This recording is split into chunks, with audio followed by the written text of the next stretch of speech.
Josué 8. Disse o Senhor a Josué: Não temas, não te espantes.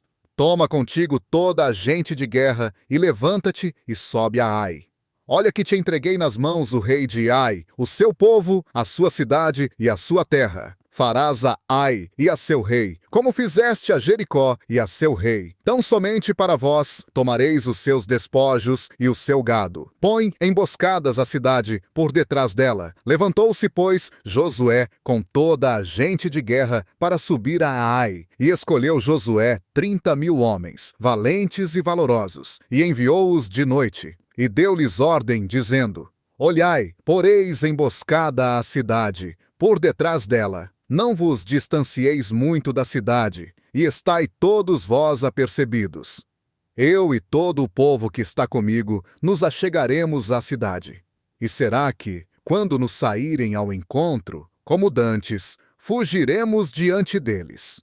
Eles sairão após nós, até que os tenhamos afastado da cidade, porque dirão: fogem de nós como dantes. Assim fugiremos diante deles. Então vos levantareis da emboscada e tomareis a cidade, porque o Senhor vosso Deus vô-la entregará nas mãos.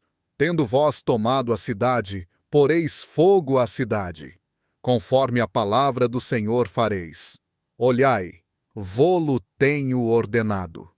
Enviou-os, pois, Josué, e foram à emboscada, e se puseram entre Betel e Ai, do lado ocidental de Ai. Porém Josué passou aquela noite no meio do povo. Levantou-se Josué de madrugada, passou revista ao povo, e subiu, ele e os anciãos de Israel, adiante do povo a Ai. E toda a gente de guerra que estava com ele subiu e chegou-se. E chegaram diante da cidade, e acamparam ao norte de Ai.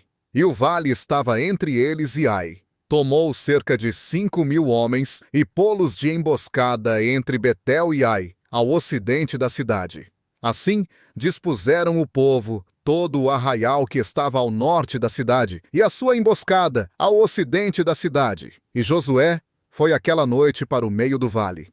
Vendo, pois, o rei de Ai isso, ele e todo o seu povo se apressaram. Madrugaram e saíram ao encontro de Israel, a batalha, à direção da planície.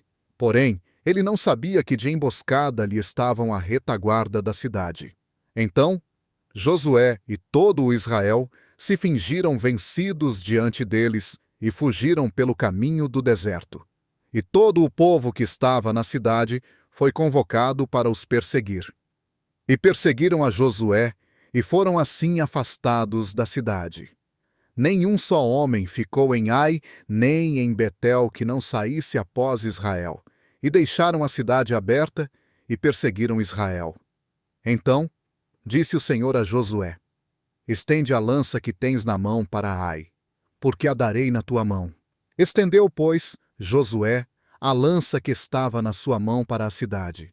E estendendo ele a sua mão, os da emboscada se levantaram apressadamente do seu lugar, e correram, e entraram na cidade, e a tomaram, e sem detença puseram fogo à cidade. Olhando para trás, os homens de Ai viram a fumaça da cidade que subia ao céu, e não tiveram lugar para fugir nem para uma, nem para outra banda, porque o povo que fugia para o deserto se tornou contra os que o perseguiam. Vendo, pois, Josué e todo o Israel que a emboscada já tinha tomado a cidade, e que a fumaça da cidade subia, tornaram a ferir os homens de Ai. Também os outros saíram da cidade ao encontro deles. E assim se viram no meio de Israel, uns de um lado e outros do outro. E os feriram, até que não restou nenhum deles que sobrevivesse ou escapasse. Porém, ao rei de Ai tomaram vivo e o trouxeram a Josué.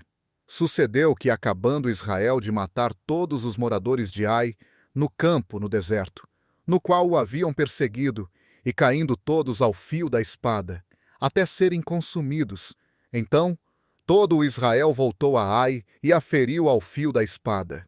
E todos os que caíram, naquele dia, assim homens como mulheres, foram 12.000, todos os moradores de Ai. Porque Josué não retirou a mão que estendera com a lança, até que destruiu a todos os moradores de Ai. Tão somente o gado e os despojos daquela cidade tomaram para si os filhos de Israel, conforme a palavra que o Senhor ordenara a Josué. Assim, queimou Josué a Ai e a fez um perpétuo montão de ruínas, até ao dia de hoje. E o rei de Ai enforcou num madeiro, até a tarde. E ao pôr do sol, ordenou Josué que o seu cadáver fosse tirado do madeiro. E o lançaram à porta da cidade, e levantaram sobre ele um grande montão de pedras, que permanece até ao dia de hoje. Então edificou Josué um altar ao Senhor, Deus de Israel, no monte Ebal, como Moisés, servo do Senhor, ordenara aos filhos de Israel, como está escrito no livro da lei de Moisés. Um altar de pedras brutas, sobre o qual ninguém levantou ferro, e ofereceram sobre ele holocaustos ao Senhor, e sacrificaram ofertas pacíficas. E escreveu ali, em pedras, uma cópia da lei de Moisés, que este escrevera diante dos filhos de Israel. E todo o Israel, tanto o estrangeiro como o natural, com os seus anciãos, oficiais e juízes, estavam de um e de outro lado da arca, perante os sacerdotes levitas, que levavam a arca da aliança do Senhor. Metade deles em frente do monte Gerizim, e a outra metade em frente do monte Ebal, como Moisés, servo do Senhor, ordenara para que abençoassem primeiro o povo de Israel, e depois leu todas as palavras da lei, a bênção e a maldição, conforme tudo o que está escrito no livro da lei. Palavra nenhuma houve, de tudo o que Moisés ordenara, que Josué não lesse perante toda a congregação de Israel, e as mulheres, e os pequeninos, e os estrangeiros que andavam no meio deles.